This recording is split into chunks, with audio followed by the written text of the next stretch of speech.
And there's the little sign that says we're live. So hopefully we are. This is Peace at Home Parenting. I'm Ruth Freeman, the founder of Peace at Home Parenting and a licensed clinical social worker here in Storrs, Connecticut. I've been teaching parenting education since I was pregnant with my 36-year-old daughter. And I'm delighted to be here to talk about this tough subject of meltdowns in children from birth to 8. And I'm super relieved that we have two Peace at Home experts with us here today. JoAnn, will you introduce yourself? Sure. I'm JoAnn Robinson, and I'm a retired university professor from the University of Connecticut, where I was the director of early childhood education training programs for about 15 years. I'm also an infant mental health mentor and a big advocate for parents of young kids. And my name's Cora. I'm the director of an early learning center in Branford, Connecticut called The Nest.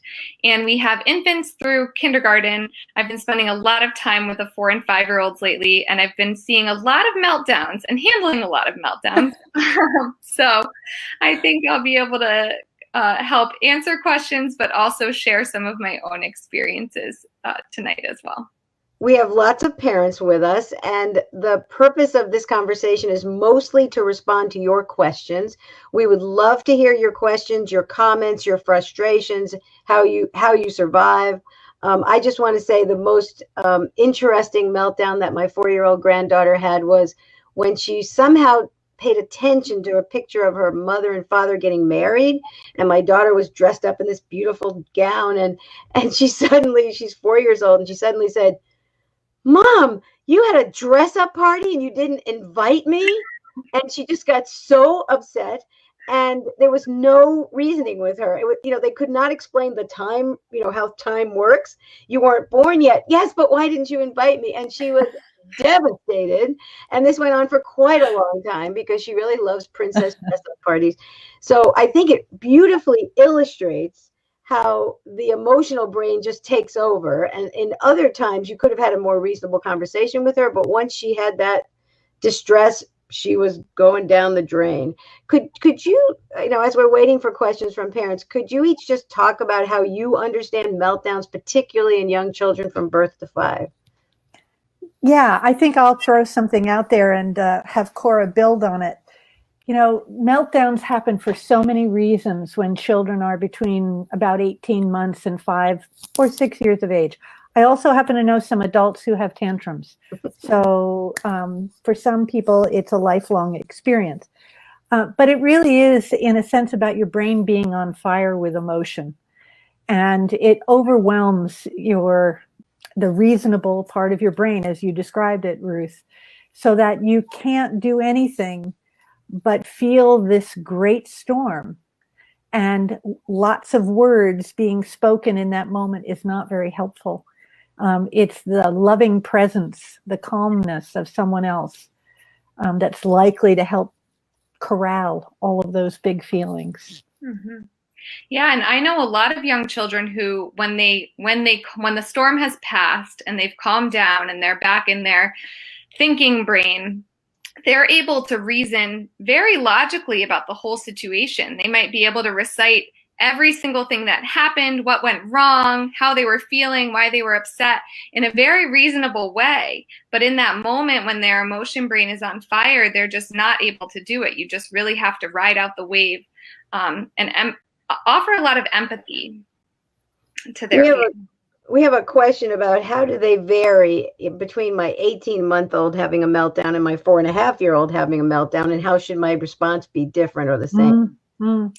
Boy, that is such a great question. And my impulse in response to that is to say, you're likely to try to talk your 4.5-year-old out of it.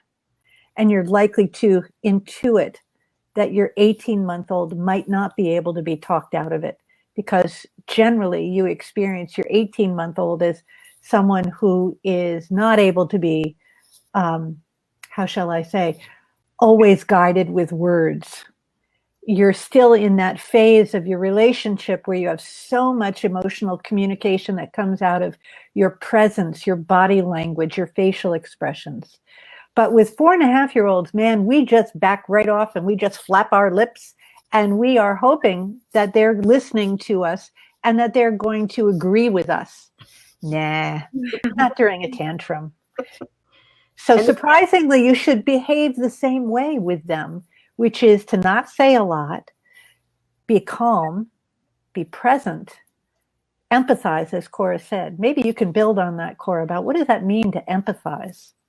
Yeah, so in some of the most explosive 4-year-old tantrums I've seen recently, the instinct is to try to talk them out of what they're feeling because it seems so irrational. I had a little guy who was really upset. His dad forgot his striped hat at school, and he had a blue hat.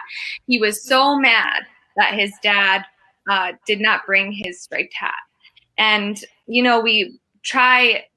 The parent in the moment was saying, well, your blue hat is fine. You liked it yesterday. What's wrong with your blue hat? I can't go back and get the striped hat. And they're trying to talk him out of it. And he is escalating to a point of no return. And what actually was helpful was to sit with him and say, you love your striped hat so much. You really wish that your dad remembered it. And that's what really helped him calm down. And then he was able to think logically, well, my blue hat's not so bad, This brings to mind Dan Siegel's work when he talks about connection being seen, safe, soothed, and secure. Yeah. And I think that those two pieces, seen, when we give our children the gift of seeing them, as a grandparent, it's so easy for me because I never have an agenda really. And my granddaughter's very intense and has lots of opinions, and certainly I can relate to that. And she'll just get so upset about something. And I genuinely can easily just say, wow, you're super angry that Nana's taking care of you now and Daddy's going back to sleep. You're super sad about that. And then and then 3 hours later, she's having the exact same feelings, same throwing the toys off the table because Nana is leaving. So these are completely opposite responses. But to me, I'm just like interested. And when I acknowledge it, when I help her have some voice, so she feels seen by me, she feels soothed by my quiet tone of voice, my acknowledgement, and she feels safe that she can have these feelings. I'm not trying to talk her out of it. It's hugely helpful. But when parents are trying to get out of the house or get dinner on the table, this is much harder to do. Unfortunately, the opposite, trying to talk them out of it, talk them down, fix it, reason, it just makes it worse for some reason. What is it? What is it about that? I guess it's the kind of debating with them and it gets them more activated. Well, first of all, parents experience tremendous excitement when their children start talking and they can have conversations and they delight in all of the complex words and phrases that their children are imitating and using appropriately. But they're not fully able to grasp many of the concepts that are in our words, like thinking. It's a really abstract idea. And, even feeling. So if you're going to start talking about anything other than you want to hold your blue striped hat, don't you? You like looking at it, don't you? Yeah, it's hard when you can't do that right then. And so when parents get really caught up in the language parts of it, that are about why you might not want this, or why this isn't possible, or why you should be willing to change your mind, or all of these, whatever, abstract ideas. They just go way beyond what children can actually think about. And particularly when the emotional center of the brain is activated, the thinking part that might be able to do it later, as Cora described, isn't even available to them in that moment. We have some specific questions about what are the right things to say and do, if anything. And I think one thing I've heard you say is one really helpful thing is to just say the name of the feeling that the child might be feeling. And we always say this tentatively because we might get it wrong. We might say, you're really mad. No, I'm sad. They might correct us or not. And to help them describe the problem as we understand it. Yeah. And that's one action step. Are there other specific action steps that you can talk about? Well, one thing that if you're really feeling like you don't know what to say, which can happen often, especially if you're feeling overwhelmed by your child's emotions, I always encourage parents and teachers that I'm working with to just say what you're seeing. Just say what you notice. I notice that you're really upset right now. And if you don't know the feeling, you can use tentative language like Ruth said, like upset, or you're having strong feelings, or you're really emotional. And just I think it's because X and Y happened. I think it's because you really want your striped hat and it's not available. And you're probably getting down to the child's level. You're probably getting close and looking them in the eye. And actually, there's something to looking each other in the eye that actually can be calming to our brains. And noticing what's happening inside yourself. A lot of things I read about responding to kids' intense emotions says, notice your own state first before you even respond. It's better to do nothing and just notice what's going on inside. Oh, yeah. Because if you're feeling urgent and you need this done now, it's better to be quiet for a minute and calm your own brain, because it's not going to be helpful if you're stressed, because we have those mirror brain cells. And I find it so helpful if you're mirroring their facial expressions too. So if they're sad, you're really upset because your dad left, or you're really mad at your dad and you furrow your eyebrows a lot and you really match their affect. That seems to be really effective in helping them calm down. I think another specific thing to do is to try and remind yourself that children want to cooperate. They want to be connected to us in positive ways. And if your child is melting down, it's generally not a choice. I think this is hard for a lot of parents that feel like kids are, being manipulative or now. And I want to see if there's a way to distinguish this, because I recently was with my granddaughter, and, it was the first time we'd seen each other for 4 months, and she's moved like 3 times, and she's had a lot of changes, a new nanny and going to school and just so many different transitions. And she got upset about something and she just started to yell as loudly as she could. She just stood in the middle of the living room, opened up her mouth and was like, ah! And, here's, 2 parent educators, my husband and me, and her mom and her dad, and, my instinct was to ignore it because it felt almost aggressive, this angry yelling. But at the same time, I was saying to myself, she probably needs some comfort right now. And I literally couldn't figure it out. And are there times when they're doing a power thing? And do you have any thoughts about that with young children? Is that just a wrong interpretation? Well, I think that it's important if you begin to say, he's doing this to me, then you are likely to feel defensive or aggressive in response. So I think it is most helpful to realize that your child is having an experience, and they are really mad, they are really sad, they are really confused about about something that's happened, and all that their brain is allowing them to do is to just be emotional and in that pure emotion realm. I think if you respond to that by saying, oh my, you're really upset, I got to think about this, I don't know what to do.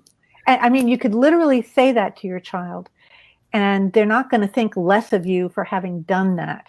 So if you're not sure what to do, rather than walking out of the room or getting mad or gawking at them, you literally can connect and say, oh my gosh, you're really upset, I think. Yeah. Wow. Yeah. And that's a way of being seen, but not, giving directions or trying to change it. One parent is saying with 4-year-olds, it all feels like power things. But, yeah, and I wanted to talk about that really quick, because I just had a conversation about this with a parent this morning who their child is in this really strong, intense power dynamic with parents and with teachers, and he is about being strong and powerful and big. And his meltdowns lately have been manifesting in this really strong language of, I hate you, don't come near me, you're always bossing me around, he said, to me yesterday, "I just want to be free. You're always bossing me around." And I was feeling, I kind of am always bossing him around, and all adults are always bossing them around, right? But they have all of these new skills to be able to make their own choices and express their feelings and their ideas, and they're bigger, and they can climb and they can run. So finding ways to make them feel powerful in their day-to-day lives, give them opportunities to make choices and make their own decisions, and really promoting that during the day, so that in the moments they don't have control, they're going to be a little bit more cooperative.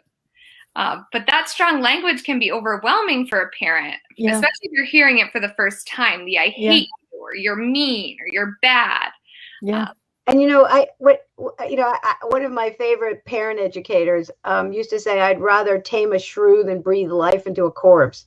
And basically what he was saying was, I'd rather deal with these spirited kids who are full of themselves and think they're all that, than kids who are completely compliant, which actually I find a little unnerving. Yeah. So, and actually this describes my granddaughter. She has huge energy and lots of, and I think she does feel like the world is pushing her around. And I think that it's confusing when you have bright, articulate kids saying things like this, to not take it literally, to not think I have to contain this kid. They're going to be a juvenile delinquent. And really, you don't want to break their spirit, and you don't want to defeat them. And you just want to calm your own brain when they're challenging you like that. But those kids who are saying, "I want to be free, I want to do what I want," I mean, I love that. And I think that it turns into great assets when they grow up. They're just hard to live with. They are. Yeah. We've got some parents here that are asking some questions. One is saying, my daughter's 22 months and seems to melt down the most when transitioning from one task to another or being told no. Any tips for avoiding these? And there are actually. The transition times themselves can be made into fun activities. And in preschools or toddler classrooms, the teachers do it all the time. Every transition is accompanied by a song or a special rhythm, clapping hands as we go marching, over to the cubbies to get our clothes, that we are singing a song when it is time to put away the blocks because it's going to be lunchtime. And so I think that having this understanding that children need guidance and a little bit of structuring during the transition away from something into something else. And it's perfectly fine to just put their attention on the something else and not dwell on the thing that we're finishing to help them move along. I think there's a couple of things about transitions. One is, and JoAnn, this is your favorite, but I'm remembering it right now, is the idea of routines. Because when we do the same order of things every day, it doesn't have to be at the same time. But if we know that we always go from playtime to lunch to nap, if we do that every single day, those transitions get easier. Also, I think that, one of the things that the Montessori system talks about is not interrupting children in their work and play, and their play is work. And part of that is structuring your transitions so that you're not interrupting a child in the middle of something to the best of your ability. That's right. And giving them some time to do a little completion and saying, in 5 minutes we're going to be going. So what do you need to do to finish that up? And not just saying, okay, it's time to clean your room. That's right. So keeping the order of things consistent as possible, and also thinking about doing the difficult things before the easy things. So it could be that if you have a child that really resists bath time, you're going to do something really enjoyable after bath time. So as soon as bath time is done, then we're going to draw for a little while, and we're going to, so it's a when we get this done, then we're going to do this. So you do the more positive stuff after the more difficult stuff. Mm-hmm. Cora, you want to jump in on that? Yeah, I have a positive discipline class for toddlers and preschoolers, and we talk a lot about the developmental limitations of toddlers. They don't like to stop enjoyable things is one of them. And if we can adjust our expectations and expect that they're going to have a hard time doing that, then we can proactively either be more playful during the transition, like JoAnn mentioned, but there are other prevention strategies too, offering choices. Do you want to walk to the bath? Do you want me to carry you? All of those things can help prevent the meltdown from happening if you're expecting it to come. So we have to adjust our expectations a little bit. That's right. And so to tie it back into what Ruth was saying, when I teach the Taming Tantrums class, what I always say is create a routine for when the meltdown happens, or create a routine for the hot spot where you think the meltdown will happen. Mm-hmm. And you anticipate that, yep, you're going to have a hard time. So I'm ready and I've got these different ideas.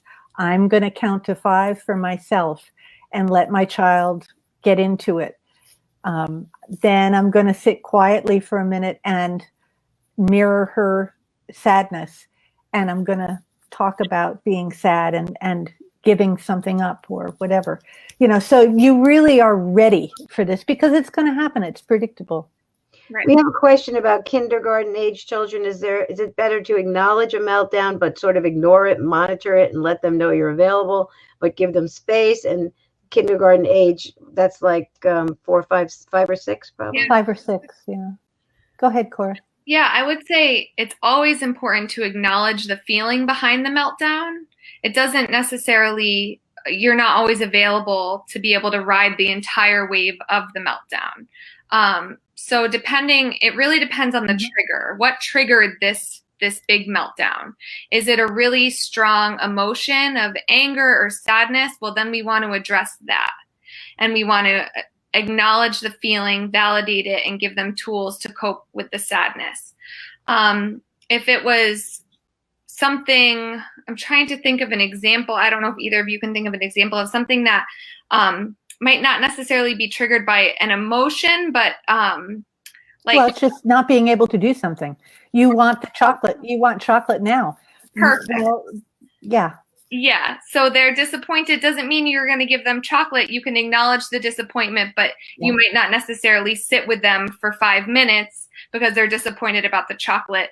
That's right. World doesn't stop every time you have an emotion. Yeah, I agree. I completely agree. It's the 5 and 6-year-olds, even the 4-year-olds. It's fine. You don't have to sit with them. Being nearby, being available, checking in, and asking, can I come and sit with you for a couple of minutes now? And they'll say yes or no. Come in the next time and maybe bring a favorite book and just say, I'm here. Would you like to read this book with me? After you've done the acknowledging of the sadness and the disappointment about not having chocolate now. And we have some questions about school age kids, which is, what happens when they melt down during homework or doing their chores or they're taking it out on siblings. And I want to say that, one of the things that we're describing here is called co-regulation. It's when we're able to calm our brains by breath or something we visualize or whatever our brain calming practice is. And then we can help our kids calm our brains. The truth is that kids need this all the way through development. And perhaps by the time they reach adolescence, they need it again more because of the way their brain is changing.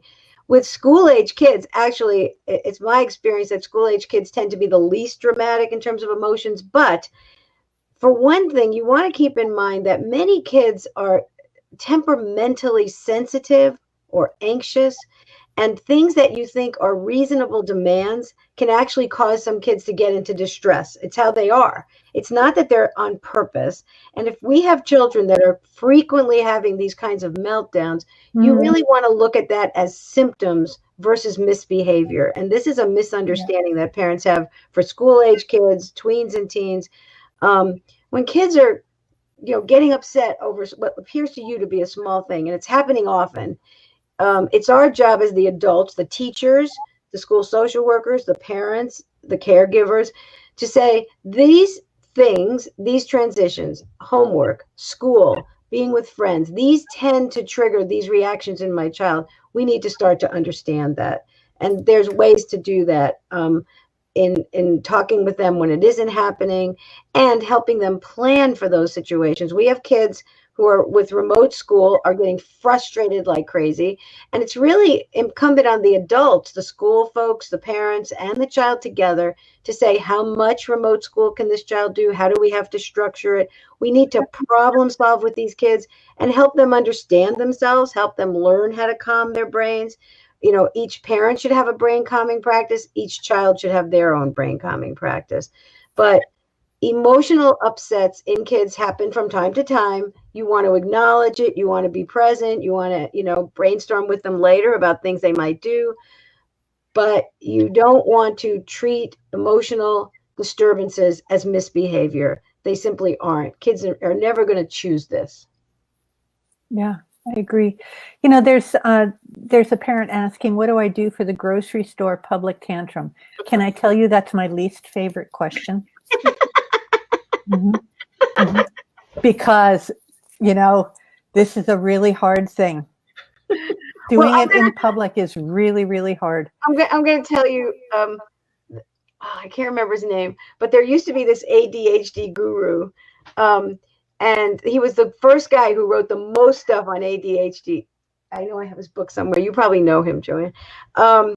And he suggested that this is a terrible thing, don't do it. I'm just telling the story. He suggested that you take a picture of your kid in timeout, and then you bring it with you to the grocery store. And if they start to act up, you just take the picture. Don't do that. It's not useful. I think that the rules for breakdowns in stores is the same as the rules for breakdowns at home. I mean, you need to keep the kids safe. You need to connect with the child, and you need to problem solve. And you need to think about, what time are you shopping? How old is this kid? Just think about, when are the best times to go shopping. I think that parents drag kids from daycare straight to the supermarket picking stuff up, and sometimes you have to do that. But we know when they're tired, hungry. There's factors. Okay, Cora, do you want to unpack Ruth a little bit there?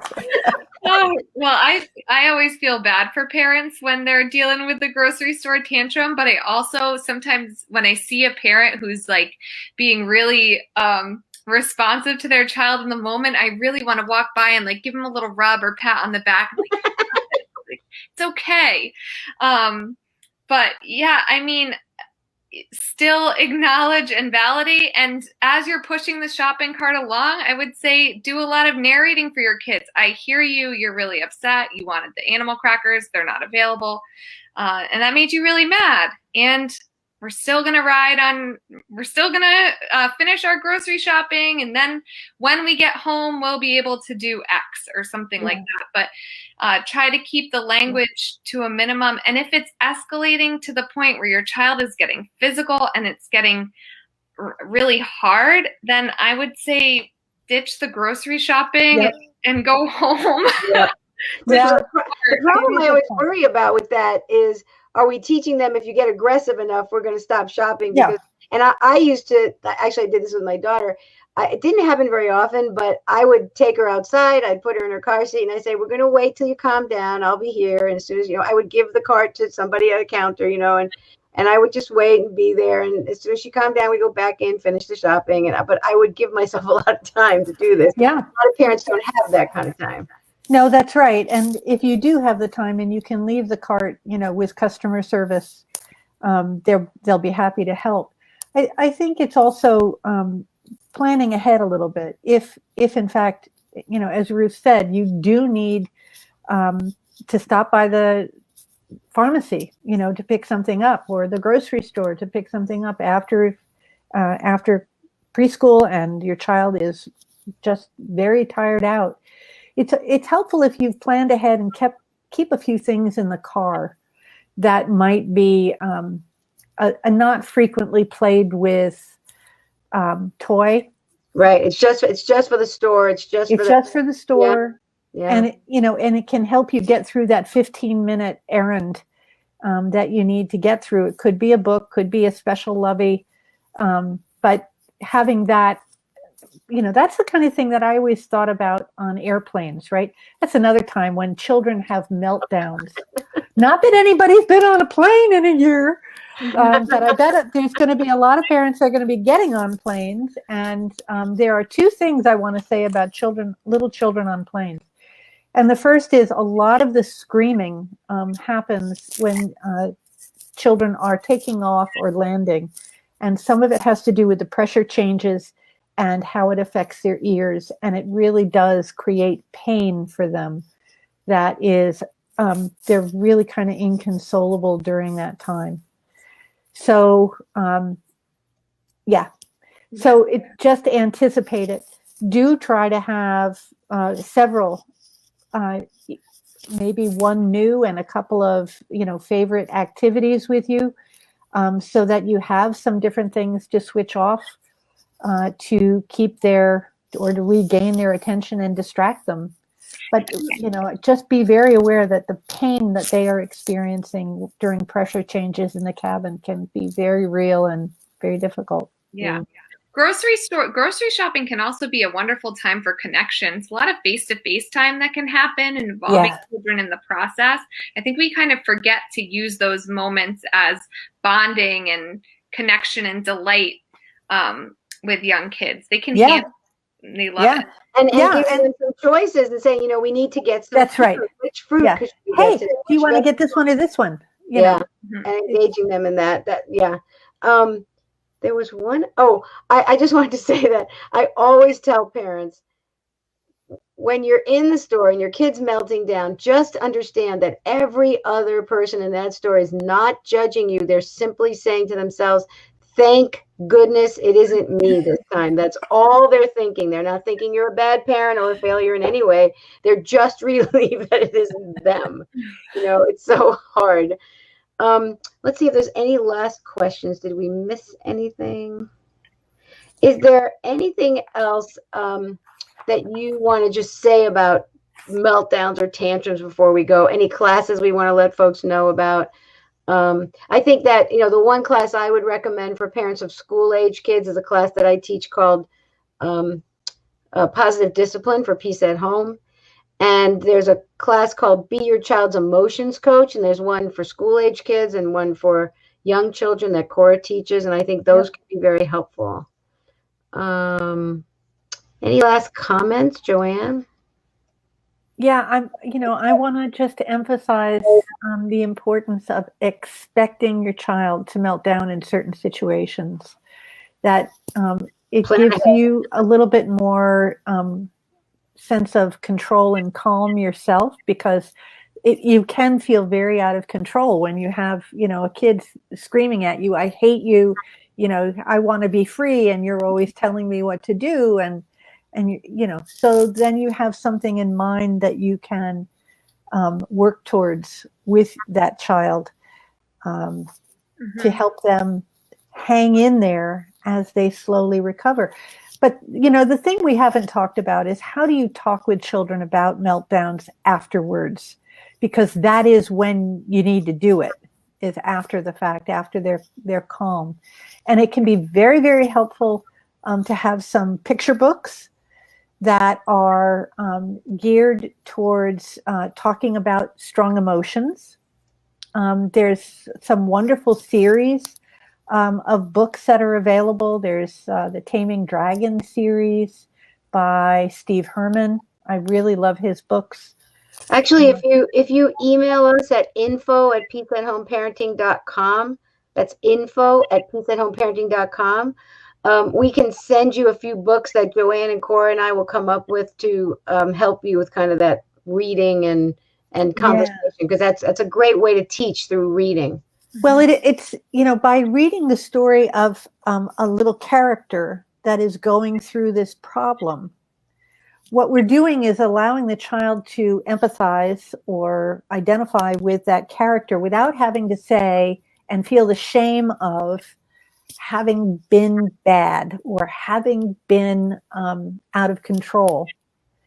But you can problem solve. Well, what should little Henry have done in that story? What would you tell him to do? Sometimes you have feelings like that. What would you tell him to do? And that allows you and your child to be working on a little problem together that's not him. and that's just so important. You could do that with stuffed animals. You can say, little rabbit gets super mad and he starts throwing things. What could little rabbit do instead? They have a much easier talking about it than about them. Mm-hmm. And I just want to remind everybody that, JoAnn's saying we can expect this from young children, but we have a question about a 9-year-old who has some physical aggression. So when we have a 9-year-old who's having tantrums with physical aggression, we know that this kid is struggling. This kid is showing us that he's having experiences that he can't manage, that there's a mismatch between adult expectations and the child's capacity to meet those expectations.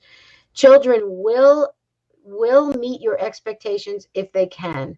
And if they can't, they're going to show you and they're going to be in distress. Aggression can be a sign of anxiety. It can be a sign of depression. And we know right now that many, many kids are having some of those symptoms. But if you have a child who's 9 years old and displaying physical aggression, please email us at info@peaceathomeparenting.com. We'll send you a couple of classes. We can hook you up with a coach. JoAnn, Cora, and I are all available as private coaches. And you can also raise questions on our private Facebook group. We monitor it every day. But this is a little guy who's struggling. He's not bad. He's not doing this on purpose. He's not doing it to you. He just can't. He doesn't know how to solve the problem he's experiencing. One of the things that is tied into this idea of expecting the problem, as Cora indicated, is that that you are going to have some agreements with your child. And when you have a 9-year-old, you can sit down in a calm time and talk about, okay, hitting is not acceptable. All feelings are acceptable. Hitting is not acceptable. Biting is not.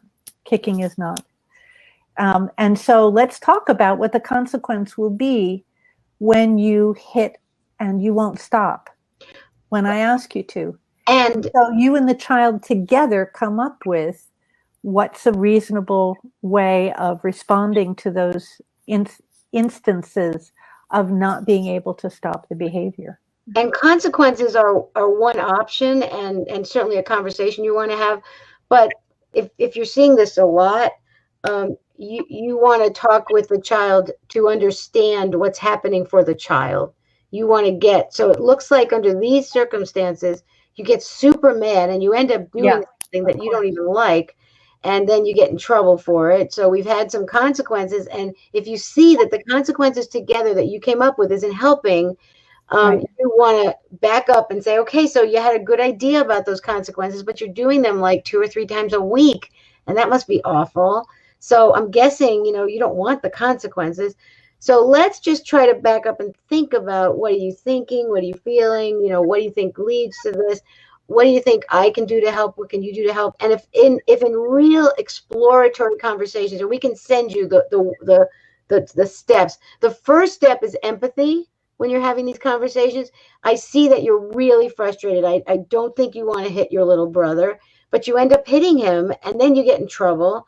So, help me understand what you're thinking when you do that, what you're feeling. So getting empathy and agreeing on the problem. So the problem I'm seeing is that you're hitting your brother when you don't want to. Tell me how you understand the problem, and then brainstorming some options, trying it for a week or two, seeing if it works. If ultimately this goes on and on and on, and I'm talking about school age kids now, then you want to get a little help. You want to talk to a school social worker. You want to talk to your pediatrician or a faith leader or a counselor, because these are symptoms. And I think it's really important that we recognize them as symptoms. Kids would do well if they could. Mm-hmm. And sometimes, together collaborating on consequences and it gets handled, and that can work. JoAnn, can you talk a little bit about older siblings being mean to younger siblings and young children under 5? Do you have any thoughts about that and how to handle it? Well, number one is sibling relationships are generally a bit conflictual. Anybody who's got a sibling can remember more than one handful of pretty dramatic instances of being in conflict. So it's normal, and parents need to help children manage it but they're not going to make it go away. Kids do need to be able to express strong feelings. But again, it's all feelings are acceptable, behaviors are not. And when I am working with parents individually and they describe that kind of situation, I talk with them about the really important idea that when children are aggressive with a sibling, when they're hitting or grabbing, they're trying to connect and they don't know how. They don't know how to do it any other way because they've got some emotion going on or they've got their own agenda, but they're not thinking about doing it in a socially acceptable way, right? So the first thing that I recommend doing is going to the child who hit, not the victim, and going to the child who hit and say, I see that you really wanted to do this, and I need to tell you that it's not okay, but I'm going to give you a hug because I know you didn't know what to do. And now I'm going to go over, and then you go over to the victim and you reassure because the little one is probably screaming their head off. And what we want to do is to break the cycle of going to the victim first, to the little one who we think of as more vulnerable, who is screaming. And the other one is standing there watching the whole thing. And it just helps them to stay in and stay connected. Cora, do you want to add something to that? Go ahead, Cora.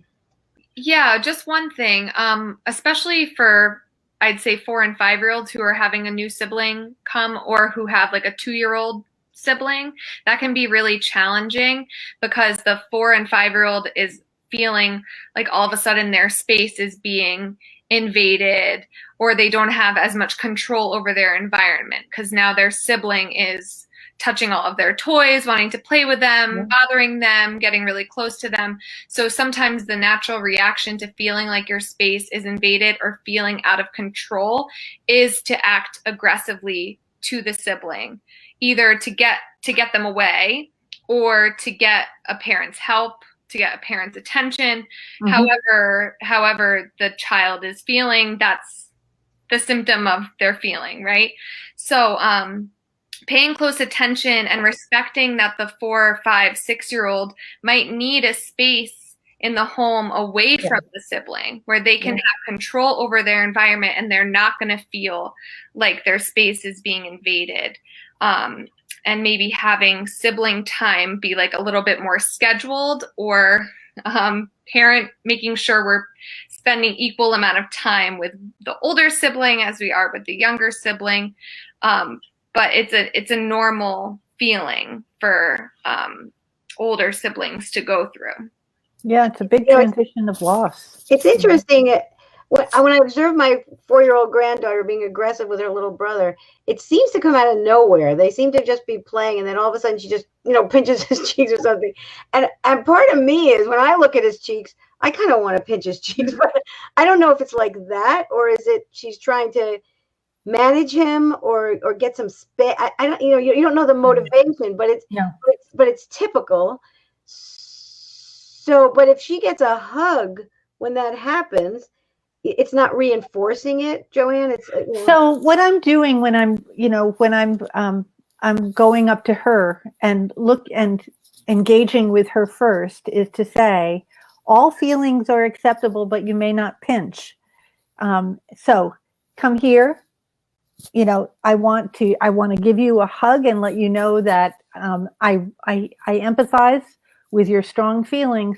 And now I'm going to go to your brother and take care of him.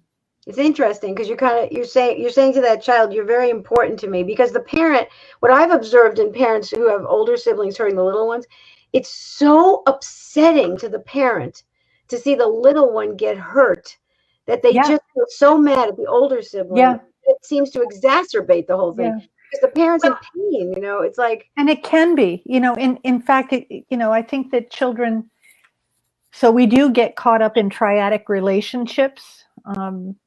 Babies as young as 6 months old can, in fact, manage the triad of their mother and their father and themselves. And, but when older children are begin to manipulate the attention cycle, or the younger one, more importantly, will manipulate the attention cycle to get it on them by screaming over the least little thing, it's just really important for a parent to begin with empathizing with the child who had the big reaction that resulted in a pinch or a grab. Which is so counterintuitive. It's really interesting to hear this.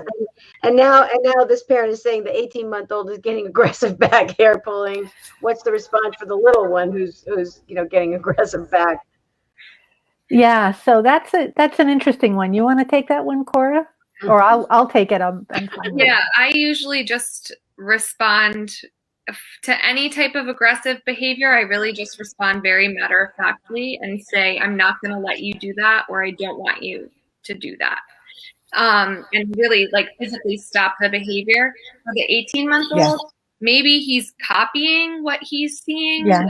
I don't know, but using a lot of language or trying to figure out why isn't going to be helpful. It's going to be more helpful to say, I don't want you to do that. And now let's do this instead. Just carry on. Yeah, just remove him from the situation and just connect with him in a different way. But don't pay too much attention to the hit or the pull hair. Right. And that's right. One of the things I think that's real, and you guys can tell me this, one of the things I think is really important is that, especially when that kind of aggression is going on, that we don't just pick kids up and move them. The instinct is when the big one's hurting the little one is to just, carry him out of the room or escort him out. But then you're being physically aggressive to the older child, and now we're teaching them that's the language of our faith. And I think that what Cora's describing, to just say, I'm not going to let you hurt each other. You have to have a strategy. You're going to get triggered by that aggression. You have to know how to get your brain so that you can sound relatively detached, because those big reactions are always rewards. Even if they're dramatic and negative, they're always reinforcing the behavior, ironically. So, sitting down and having a routine, planning a routine for what are we going to do when this happens, because the 18-month-old, guess what, is going to be 24 months, 2.5, and 3, and they're going to be hitting and biting, etc., with the older one, and vice versa. I mean, it's never going to end until they are what, 20-something? No, I know. I would say in their 30s. Yeah. Okay. But the point is just that, if you have a strategy for keeping yourself calm, for stopping the injurious behavior, stopping the injury, and empathizing with the feeling, and then redirecting. And it could be redirecting one child to a quiet space and redirecting another child. And again, it's all done, as Cora said, matter of fact. Robot. You just need to be so calm when you're responding this in order not to feed it. And I think one of the hardest things for us as parents is to notice what we're telling ourselves about things, because I think that is one of the triggers for parents. We start to tell ourselves, oh my God, this kid is like a devil, or this kid's going to be impossible, or I'm a bad parent if my kids are being aggressive. We tell ourselves all these things, and then we have to move in and try to fix it fast, as opposed to, I need to understand what's going on. I'm good. They're good. You have to come from, the I'm okay, you're okay. We have to come from that place that we're okay, and these things happen with siblings. I think that's one of the most important points we're making. There's no real just right action step to take, but knowing that your children are doing the best they can and you're doing the best you can, and this is normal and predictable, that can change the whole thing, right? Yeah, it can. It can also be very helpful to talk with someone about, is this happening because one child is getting all the attention? We're spending so much time because the 5-year-old is having tantrums and the 3-year-old is just left out, in the next room watching TV while we're dealing with the tantrum. Well, maybe we really need to think about doing that differently. Yeah. And even just talking to other people and getting that you're normal helps, and that you're not alone. Yeah. Any last comments or questions before we go? This was wonderful. Thank you, folks. Any last comments before we go? Cora, JoAnn? I don't think so. No, we covered a lot of territory, I think. So I want to thank you all for your questions, for your input. This is what we grow on at Peace at Home. Please reach out to us at info@peaceathomeparenting.com. We have lots of live classes where you can be with the teachers just like this, and lots of recorded classes you can get at 2:00 in the morning when your head is spinning, or anytime. And we're always happy to hear from you. We're going to post our upcoming classes list, which I think Pam's going to put into the chat. And you can just go to that page and you'll find all the classes we've mentioned. You'll see all the live classes. And if you keep that address, it's peaceathomeparenting.com/upcoming-classes, I think. You'll always know what live classes are coming up. There it is. So thanks, folks. Thanks for being here. Thanks for being here, everyone. Thank you. Have a good rest of your week.